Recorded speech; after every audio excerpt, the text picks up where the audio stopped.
Access webinar. I'm Allison Armstrong, a member of the ALCTS Continuing Education Committee, and will be your host for this afternoon's webinar. Our presenter today is Sally Glasser, the Serials Electronic Resources Librarian and the Assistant Professor of Library Services at the Joan and Donald E. Axon Library of Hofstra University in Hampstead, New York. A few things to keep in mind for today's presentation. Today's webinar does not have an interactive chat capability. If you wish to comment on today's presentation using Twitter, you may use the hashtag you see on the screen. However, we will not be monitoring the Twitter feed. If you have questions for Sally, please type them into the questions box on your screen, and she will answer them as time permits. Any questions which remain unanswered while we are on the air will be answered offline, and the answers will be sent to all attendees. This webinar is being recorded, and you will receive an email with links to the recording, the presentation slides, and an evaluation within 2 days. Please take time to fill out the evaluation form since it will be used by the committee to plan future events. There may be a slight delay as I turn the presentation over to Sally.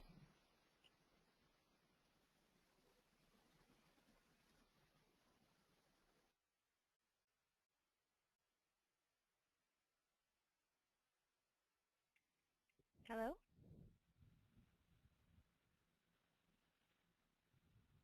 Hello?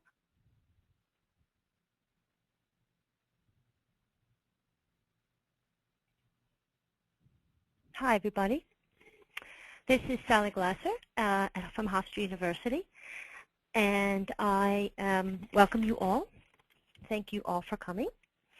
I'm going to talk to you today about the results of a survey that I conducted about providing perpetual access to serial titles that had either been canceled or had ceased publication or had been transferred to other publishers. And before I start, I'd like to give just a little bit of background on why I did this and what sort of my thought process was. As we all know, in the last 15 to 20 years, libraries have seen a real significant move from print to electronic serial journals. And in those years, in the more recent future, there have been such budget and space restraints and that have caused libraries to start actually discarding some print. Subscriptions have been canceled, and it started making me think, gee, like now we have all this stuff electronically, and libraries are starting to cancel things, and what really spurred the interest is all the talk a couple years ago about libraries beginning to cancel big deal packages. And that's what started making me think about the perpetual access and whether, as part of the process, these libraries are actually making the effort to try to retain the links to perpetual access and whether that is successful.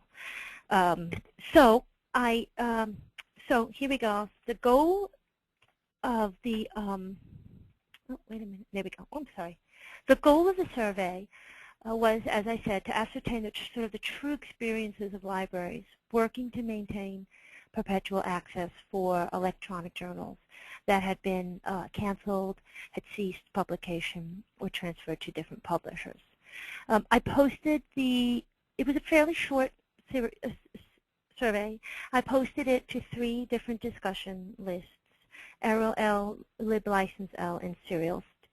And I left it open for 6 weeks, from August 6th to September 13th, 2003.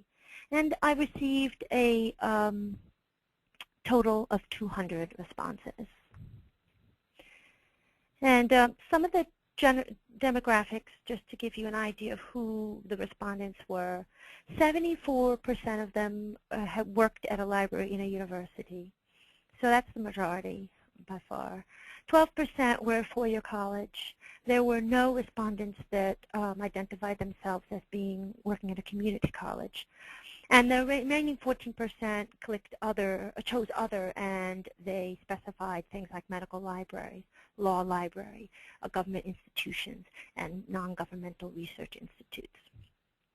Another interesting thing I found in the demographics was that the 60% of the respondents noted that their library sales budget was $1 million or more. So as we all know, a large chunk of the library budget these days goes to serials. And when you start canceling things, you hope that you have at least what you paid for.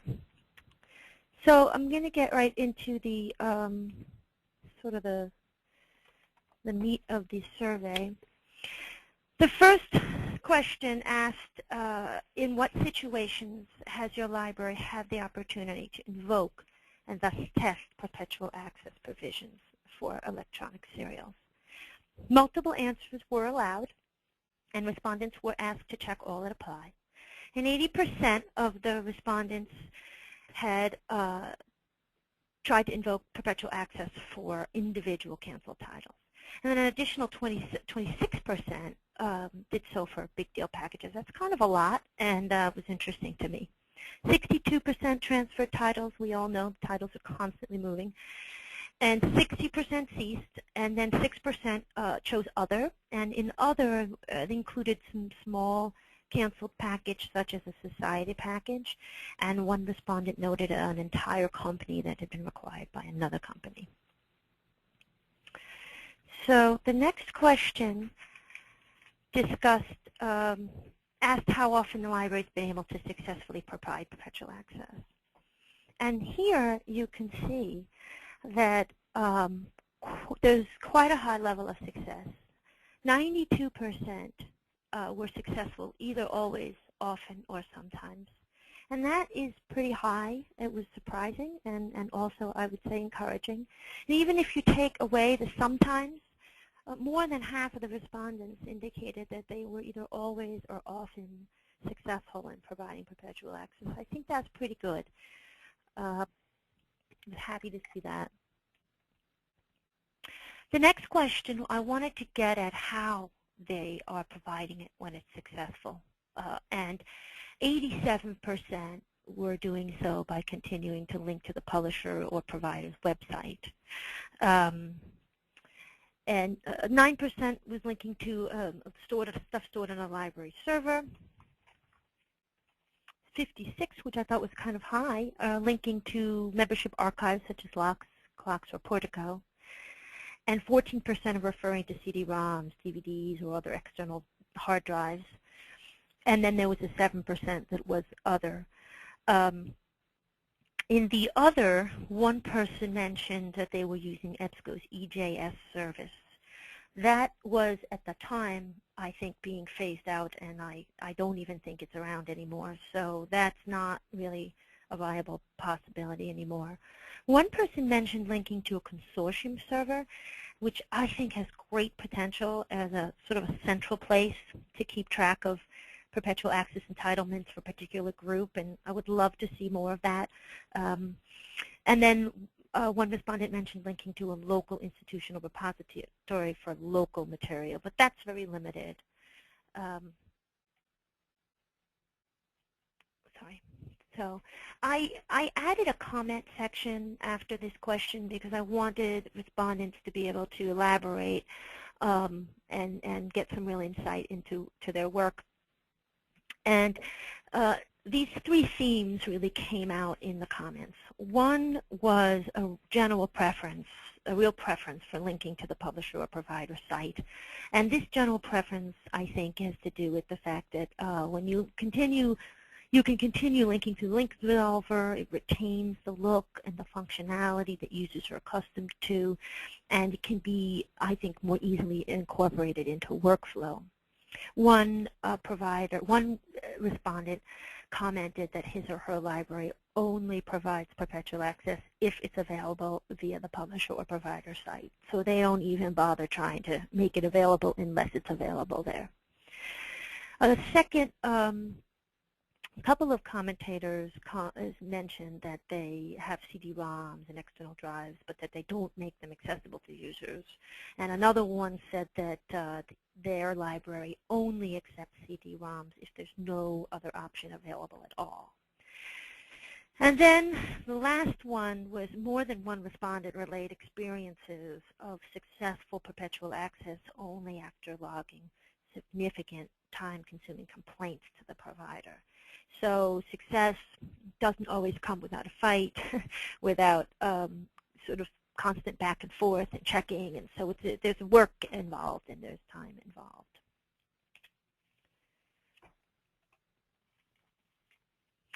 So the next question I wanted to get at, which was when you're unsuccessful providing the perpetual access, what are the reasons for that? And interestingly, 45% mentioned that the library does not have the staff needed to complete the extensive work involved. And another 26% mentioned that the library doesn't have the money for the fee required by the publisher for continued access. So if you look at these two together, you know, 71% of the respondents were the library was unable to provide perpetual access due to costs, whether they be labor costs or monetary costs. The next thing I'd like to talk about on this slide is this right here. 51% mentioned that perpetual access was not offered, was unsuccessful because it was not offered in a workable form, meaning it was only offered in CD-ROM or some kind of other external data. And I think with link resolvers and discovery services fueling so much of the discovery and access to licensed library material these days, having content outside of that structure simply doesn't work very well. It's extra work for the library. It's unsearchable. Typically, it's single user, and it's not available remotely or after hours. There's just no good way to get it to the users. You know, the users have to come to the library, and in many cases, that sort of defeats the whole purpose of why we moved so many titles from print to electronic in the first place. So for some of these, it looks like for a large percentage here, in many cases, sort of having perpetual access in these sorts of forms is in effect equivalent to not having it at all, because they're not making it, they're not able to get it to the users in any good way. And I thought that that was interesting because on the other slide, 14% were doing it, but this is more than half, and I think we all know this is really not an ideal situation in terms of perpetual access. The next thing I'd like to talk about is other. This is pretty high, and the reasons were varied, and I kind of read every single one, and I found that there were about 4 basic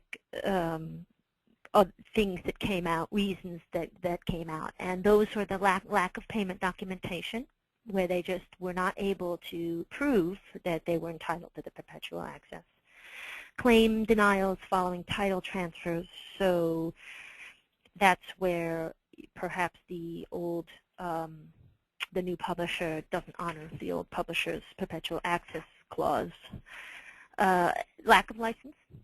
There are times where there are subscriptions we have that don't have a license at all, and that the usage was not worth the perpetual access fee. Now, you'll see these issues sort of pop up elsewhere in the survey and sort of mirror general comments that we'll talk a little bit more about later. So I had a comment section after this question too, and again, you see the same comments over and over about payment documentation shortfalls, and particularly for payments more than 5 years old. Many integrated library systems purge information after 5 years, and it's a particular problem that has come up over and over again. Difficulty with dealing with transfer titles. Well, you know, transfer titles have always caused a lot of work, and perpetual access is really no exception. There's a frustration with the vagueness of license agreements. You never really know from the wording what exactly it means and what exactly you're going to get if and when that title is no longer a current subscription. And then there's a general declaration of the extensive work involved, and some of which I touched on earlier. And speaking of extensive work, the next slide pertains to the question of who is responsible for setting up and maintaining perpetual access. And here we see, this is not surprising to me at all, that 63% say that a librarian is responsible. 20% support staff, and not one respondent was using a student for this. And now the other, again, is kind of high. And when I looked at the specifics, I saw that really they all mentioned that it was a group effort. It involved either a librarian and support staff together, or librarian and an IT personnel, and there was really not one. There were not one of these others didn't include a professional of some sort. So a real high percentage, if you were to look at this a little bit more carefully, and if this question were maybe a little bit different, better worded perhaps, we would see that it looks like even a larger percentage of people are really are professionals. I mean, it's just too, I think this speaks to the complexity of this. So the next question I asked was an open-ended question about what you would say is most challenging, and I have 4 areas, and I'm going to go through each and every one. But I thought this would be a good time to sort of pause and see if anybody has any questions about any of the things that I've spoken about so far.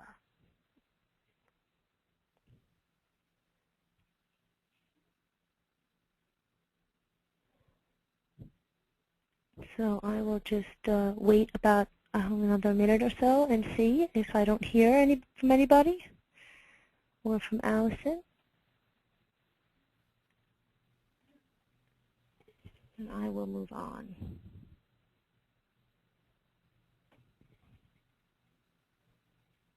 Okay.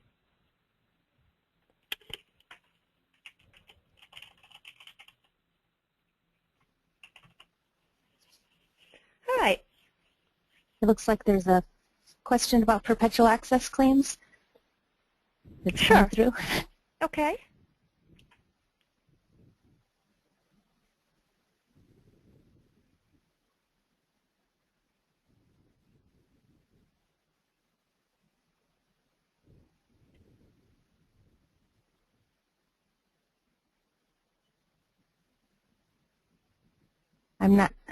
Oh, here we go.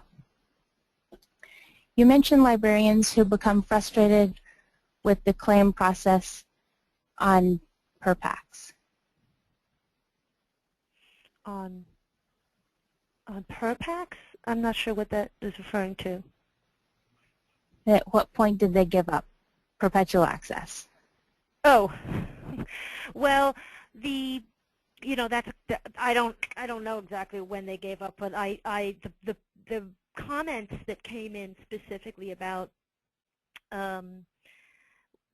two or three of the comments were specifically saying that they had eventually been successful. They just had to sort of fight constantly back and forth, and it took a long time.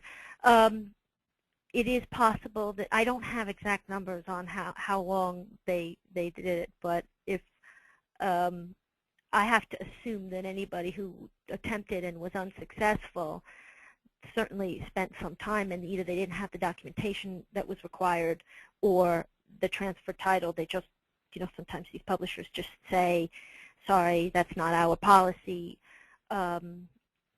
So I don't really know what everybody is. I don't know how long everybody fought. That's not something that I really found out from the survey questions.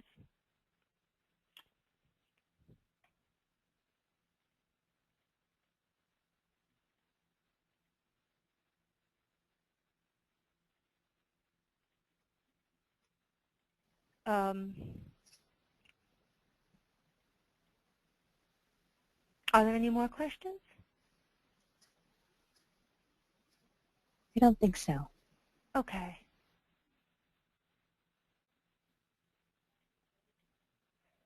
Okay, great. These 4 areas emerged as particularly challenging. Again, they're the extensive work involved, the documentation, the dealing with transfer titles, and the license issues. These are just sort of 4 main themes that just kept coming up over and over again, and they just seem to be, despite the percentage of successful perpetual access, these things are the things that are causing some trouble. And when it comes to the extensive work, these are sorts of things that people mentioned. Determining the eligibility, that is sometimes tricky. You have to figure out sometimes when you were actually eligible for the perpetual access, and setting up the actual linking. Now, this is easier if you can link, right, if you can continue to link to the publisher or provider site, which is probably why it's so much preferred. But there are cases when you're linking to ALCTS or Portico or some other way, or if you need to link to a different provider because of a transfer title, you have to set all that up, and that is some extra work. Checking and rechecking access, more than one person mentioned that sometimes the access is there in the beginning and it disappears, so that you have to constantly check. It disappears sometimes 6 months later, sometimes it disappears in January when all the renewals come through, and so there's that sort of constant checking that you have to do. And then there's the claiming of the lost access, and here nobody specified how long it took them, but I assume it's pretty much just like claiming lost access for something else, although if you don't have proof of payment and it's not a current title, it can be a little bit trickier to succeed in. And then there's dealing with the external content, things like CD-ROMs or archiving. Next one is documentation. Payment history older than 5 years is a real problem and is a real sort of sore spot. And even with something like Portico, which has a post-cancellation access portion to it, you have to prove your payments. If it's 15 years ago, then you have to prove them, and if you can't prove them, then you don't get access. So this is a problem. Another problem was determining which titles are core and which are subscribed, and this is particular to sort of big deal packages. And as many of you know, when you first got that big deal package, there were usually some core or subscribed titles, and those are commonly the ones that you have perpetual access to. Some of the other ones, depending on the big deal, you have maybe some. It can be very hard to, unless you have all those old lists, you really need to know which ones you're supposed to be getting access to. And determining when the perpetual access started. This is sort of a tough one. When so many of our subscriptions, some of them started with a free add-on. It was a print subscription, and you started getting a free online access with it, and then maybe it wasn't free anymore and you started buying Print Plus online, or maybe you went straight to online. But when exactly did your entitlement to perpetual access begin? Probably not when it was a free add-on. So figuring out when exactly you started purchasing the title in a way that you would get perpetual access can be very tricky. Okay. Dealing with transfer titles, well, this has always been a source of frustration. It's very time-consuming. The new publisher does not always honor the previous publisher's agreement. This is a real stickler point to a lot of people. It's very frustrating. And then where to track it? Do you track it in the old platform and the new platform? Is there a vendor platform? Do you track it both? Is it split? Sometimes you have perpetual access on one, but you have new access on the other, and it can get hairy. If a new publisher takes a title over in the beginning of the year, but nothing's published until March, you have to keep checking to see if it's there, and so all these things are challenging. And then the license issues. the vagueness of the license wording really leaves librarians unsure of the extent and the format of perpetual access. Older license, some of them, we have older license that was signed before libraries began really insisting on perpetual access clauses. There are publishers that just don't offer perpetual access, and there are publishers that don't use licenses. And so these are all challenging aspects. Then I did leave an area for some additional comments for anything that I didn't ask that people wanted to add. And I will say that they were generally very positive, which I was a little bit surprised. I have done literature reviews on trying to find this kind of information, which I didn't find, which is one of the reasons I did this survey. And the general outlook was pretty grim about whether perpetual access would actually be successful, and I found that it's much more successful than many people thought it would be. 2 commenters specifically said they experienced few problems. Numerous people mentioned the importance of perpetual access and that their library does not move subscriptions to online only unless perpetual access is offered. One person mentioned the difficulty of dealing with non-US, UK publishers, who are unfamiliar with perpetual access. And then another person mentioned the major role the consortia can have in facilitating perpetual access, both from a licensing point of view and a technical perspective. And again, I think that that is very promising and interesting, and I would love to see the consortia get a little bit more involved with maybe even keeping track of a group's perpetual access entitlements. It would be nice if there was a server that you could link to, but that's probably asking too much. But I think that that's a very interesting place where there could be some growth. So to summarize, high success rate, 92%, sometimes, always, or often. 52% always and often successful with perpetual access. It's encouraging. General positive comments, but a real lack of standardization and numerous challenges, those being the extensive time-consuming work involved. And remember, these are titles we're no longer paying for, so it is sometimes a matter of priority, and we don't have enough time, and would not be surprising if people would feel they need to spend the time on the titles they're paying for, and not as much on the titles that they're no longer paying for.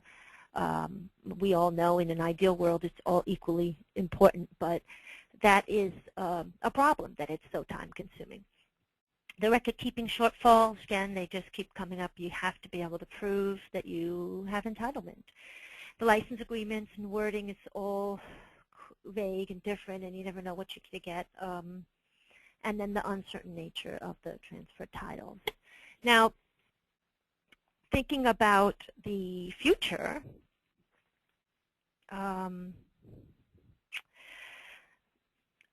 I think that some record-keeping improvements would certainly alleviate the time and the workload. And I know anecdotally that some people are starting to add perpetual access information into their ERM system, if you have one. We actually do not have one at Hofstra, but there are ways to tag or try to keep track of what the entitlements are, and I think it's a little bit more on our radar now than it was back 15 years ago when we were moving from print to online. So I think that there's definitely some room for improvement there. And with standardization, I think that the vagueness and also just the wide range of ways in which perpetual access can be and is offered creates a tricky situation. I'd love to see a standardization, but I'm not sure that you can really always. There needs to be some room for the technology that involves, and if I think if you pigeonhole yourself into one kind of access and something else comes along, I could see that as a problem. We're just not able to tell publishers exactly how we're going to get it. But I do feel that CD-ROMs and external content is becoming really much less acceptable, and that perhaps very soon that will just not be anything that libraries accept, and that part of it will go away, and it will have to be somehow on some kind of server online that the access comes that way so that it can be integrated into our discovery services. Now, a national registry is also a possibility. That is not underway here as far as I know, but there was an effort in the UK to create what's called a post-cancellation entitlement registry, and I can refer to an article about that if anybody's interested, where it would provide authoritative records on the perpetual access rights of UK higher education institutions. That sounds great. I think it's a very ambitious project, and the article that I read did find that lack of documentation was really creating a situation where it wasn't really that successful, or it wasn't successful enough. But going forward, that's something that one could consider. And then with the transfer titles, this actually, there's a light at the end of the tunnel for this one. And some of you may know this. At the time when I first got the results of this survey, this was only in a draft form, but it is now the current version of transfer. And it states in a new section, Section 10, on licensing terms with this language: the receiving publisher will ensure that any content that has been previously published under license without charge to users will continue to be made available under the existing terms. I think that's a real success. That's a real win for us. And I think if publishers want to remain transfer compliant, that they're going to have to do this, and this is great. So I think there's going to be a little bit of improvement there. And that is pretty much it. This is the transfer website that has the page I was talking about. It's actually called Section 10. Section 10 is the part that I quoted. And I would like to open up the floor to any discussion or questions anybody else has, experiences you might have had. Anybody? We've got a couple right now. Great. And please, everyone, if you have more questions, please add them. The first one is, how are schools tracking all the titles they should have perpetual access for? In order records, Excel, Access? Well, the most I've heard from, the people that I've heard from that are doing it are putting it somewhere in their ER, in their electronic resource management system. We don't have one of those at Hofstra. So I do know of some people who also put in information in their ILS. I'm not sure where they put it or what code they use. But the problem with that is that not every library puts in a catalog record for every title in a big deal. So I think it really depends on the library system that you have and what you do. I have a little bit of a system where when I track perpetual access, I have a little note system that I figured out in my link resolver that's only for me that will tell me that that is perpetual access. And sometimes, you know, things, you don't know why things are linked, things go wrong. And so if I'm wondering why I have only 2003 to 2008 of this title, there's a little note in there that tells me that that is perpetual access. And but that is at the point where I've already got the perpetual access and I'm tracking it and keeping track of why it's there. So I think the best place is in the ERM system if you have one of those.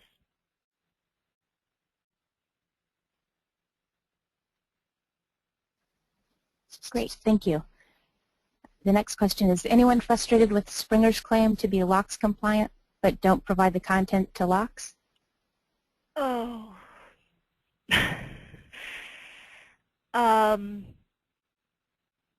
We are not members of LOCKSS, but I can tell you that I don't know. I mean, is there a way to question the rest of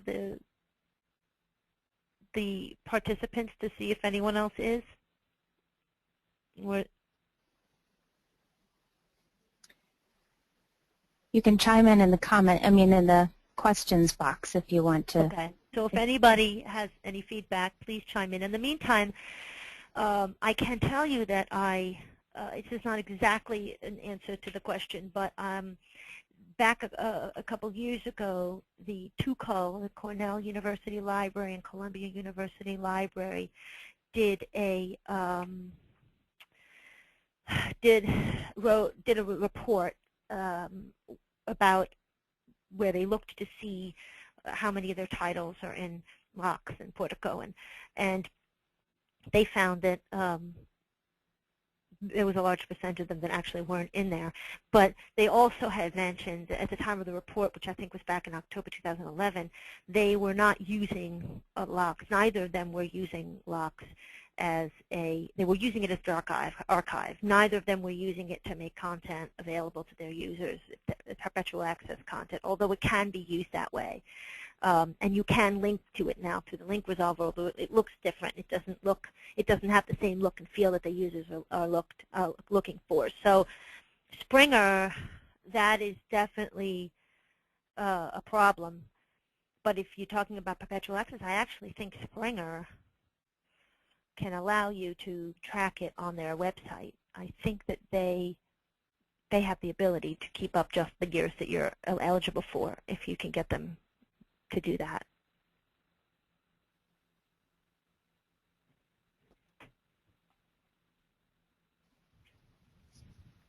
Okay, it looks like no one's responded that has LOCKSS. So the next question, for perpetual access via external hard drives, how are the libraries serving the content up to their patrons? Well, they're not. It's not. I don't think it's very highly used. 51% aren't doing it. 14% they are doing it. And I think that I don't know I think what they're doing is they are making DVDs accessible. Most people commented on the difficulty of making them, sort of circulating them or making them accessible. The only people who really specifically mentioned that they had them behind the desk at the library for somebody to ask for. But I think that very few people were asking for them because they would have to be used. They have to be searched separately on a particular computer. Some people had, one person mentioned that they had a specific, one or two specific computers set up that were sort of reserved for people using these. But there's a lot of frustration in how to do that, and there's actually a quote that I was going to read and didn't, that I might entertain you with, by somebody, one of the commenters, who mentioned that she really was not able to do it. She says that we have stacks of DVDs, CDs, etc., whose content cannot be uploaded into a searchable platform, which users would want. We have one computer that stores all the PDF downloads, but those are not discoverable by anyone, staff included. We have PDFs of issues that were emailed to my address as the journal administrator. We have ancient mag tape and floppy disks that no longer can be read. We may as well not have this content at all, as we have no way of serving it up and making it available or linkable. We cannot put paid content on our institutional repository because we have no way to keep non-institutional users out. We could possibly process and circulate a CD or a DVD, but if it's not returned, the entire journal archive is lost. And of course, we don't have the staff to process this material anyway. So there's a comment that really sums up the frustration. As far as I can tell from the survey, the ones who are offering it as something that patrons have to come to the reference desk and ask for, or the periodicals desk and ask for, and then someone goes out with them and puts them on a computer and lets them look through it.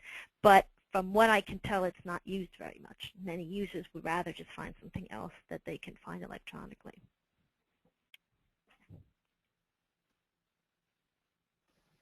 My feeling from the comments, I'm sorry, my feeling from the comments is that we're really going toward a non-acceptance of this kind of perpetual access. A lot of these commenters feel like it's the same as no perpetual access at all when they give it in a form like that. And I will say that that is true at Hofstra. We don't even really make it available if we get a disk. We don't have any procedure to do that.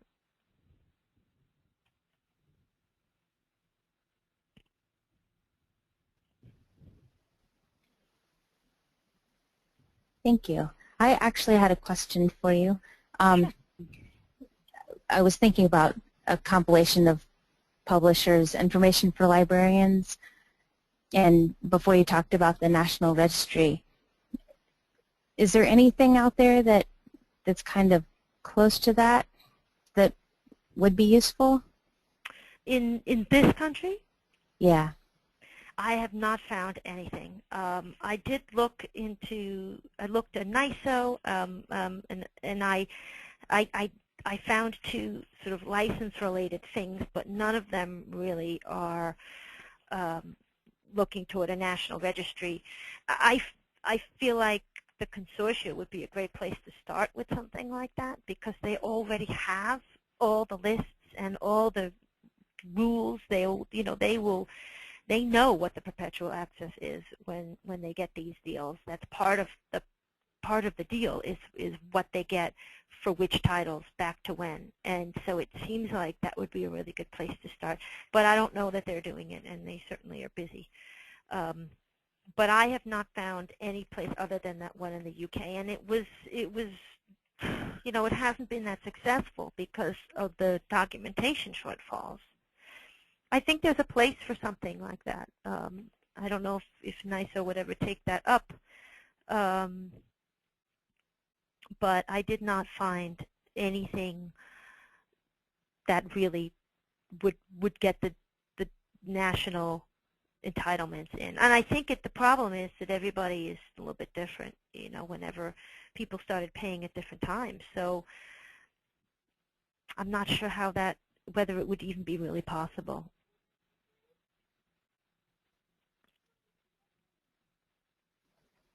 Thank you. So we have a comment. That long survey comment was very helpful and confirms what I've been thinking, that it's not worth making perpetual access available if it's not on the publisher's sites. Right. I think that that's true. Or a provider site, or one of the two, one of the publisher's site, if it ceased or if it transferred, someplace where it can be integrated into your link resolver and into your discovery service.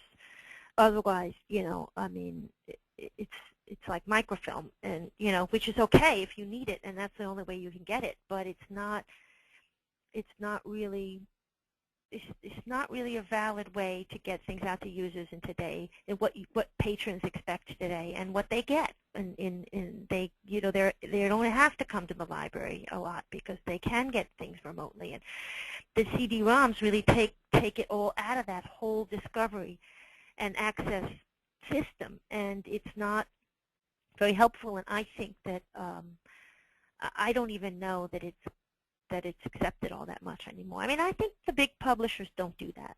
From my experience, the big publishers have not tried to do that. They will give you perpetual access on their site.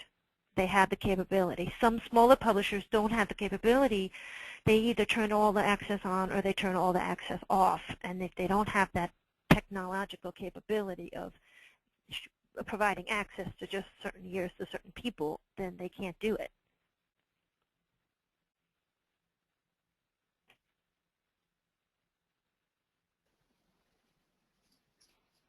There's another note about third parties and Portico. Okay.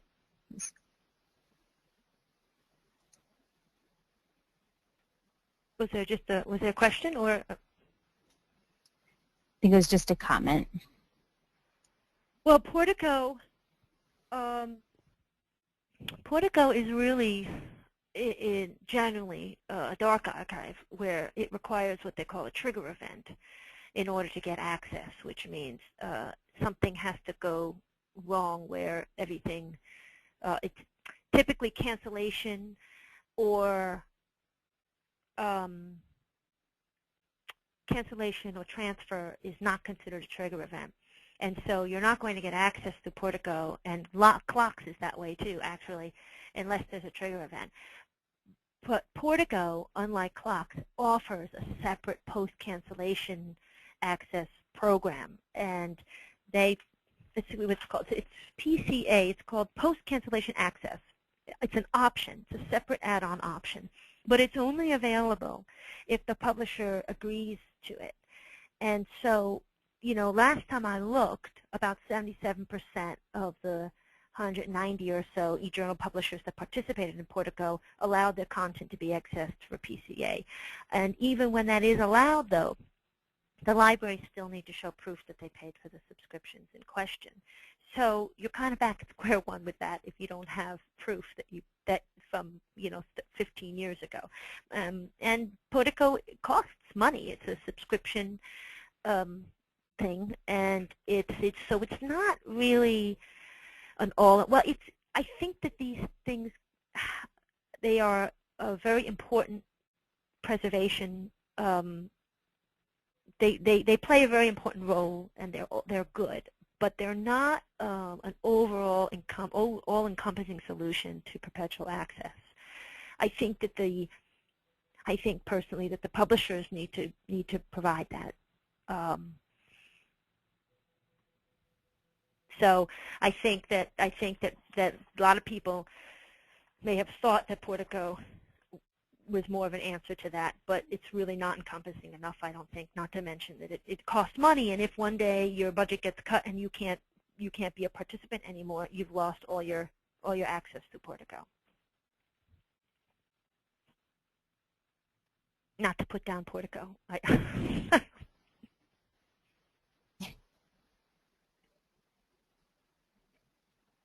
So we have another question. Does your institution specifically look for perpetual access in your new licenses now? If it's not available from a publisher, would you ever consider not subscribing at all?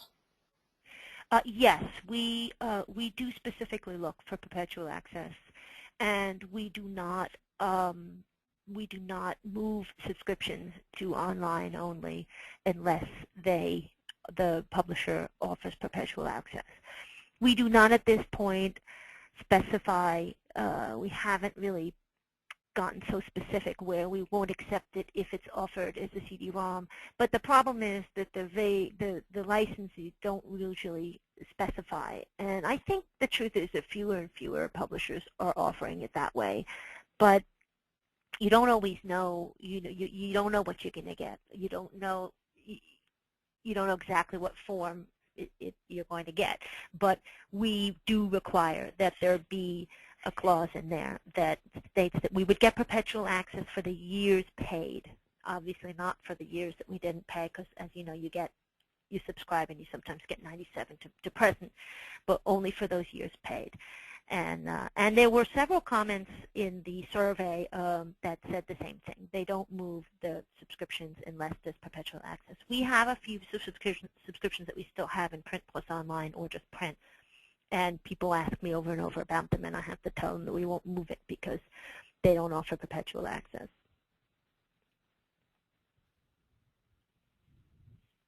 And we wouldn't subscribe, you mentioned even, we wouldn't start a new subscription if they didn't offer perpetual access. If somebody really wanted it, we would get it maybe in print, which hardly anybody wants anymore. But we would not start it unless they had perpetual access. IP authentication, there's a few things that we require, easy proxy allowance.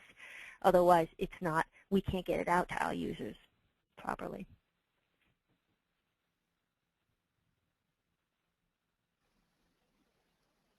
Great, thank you. There's another comment. Portico will become more cost-effective as library staff and budgets continue to decline. It will become more cost-effective. You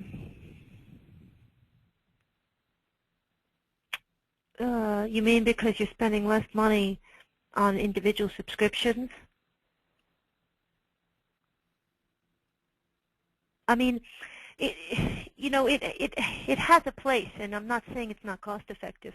All I'm saying is when it comes to perpetual access, it's not all encompassing. You can only do it if the publisher has allowed for that add-on and you request that add-on, and then it's a good solution. So I mean, if you're considering being a member of Portico, or you already are a member of Portico, you could certainly keep in mind which titles Portico allows perpetual access for, and then you can link through them. And it's a nice option. It's certainly much, much better than CD-ROM or something like that. So I guess it's part of a larger picture and larger decision-making of what you do with certain individual subscriptions. It's just not a silver bullet. I guess nothing's a silver bullet. But it's very important in preservation. I actually think Portico and LOCKSS are essential for preservation. I just don't know that they're the perfect vehicle for perpetual access.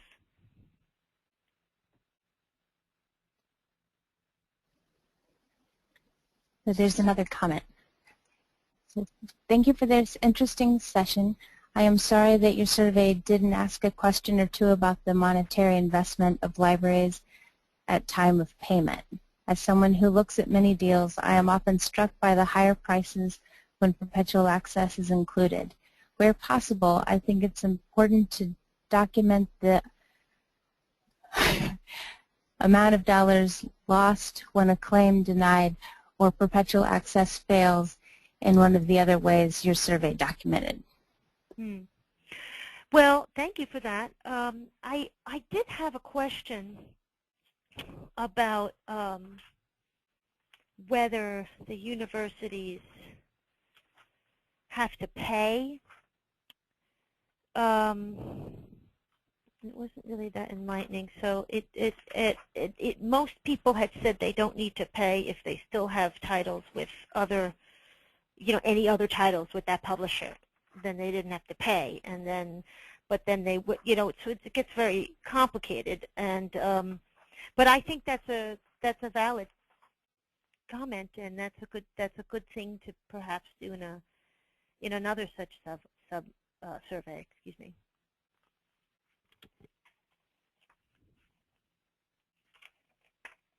I'm just looking for something. Great, thank you. So it looks like, we'll see if there are any other questions that jump in real quickly.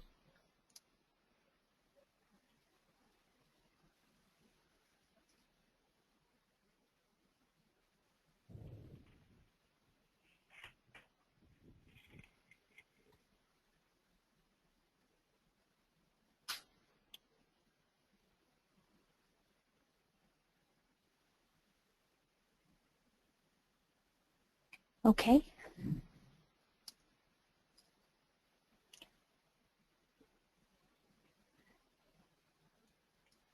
So thank you. Let's see, you could switch over to me. Yep.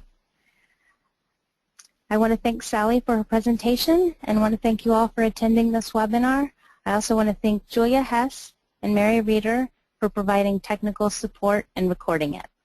We hope you will look for future ALCTS programs on the website on the screen. Please fill out the evaluation when you receive it to help us develop more programs that you're interested in. And again, thank you for coming. Thank you all.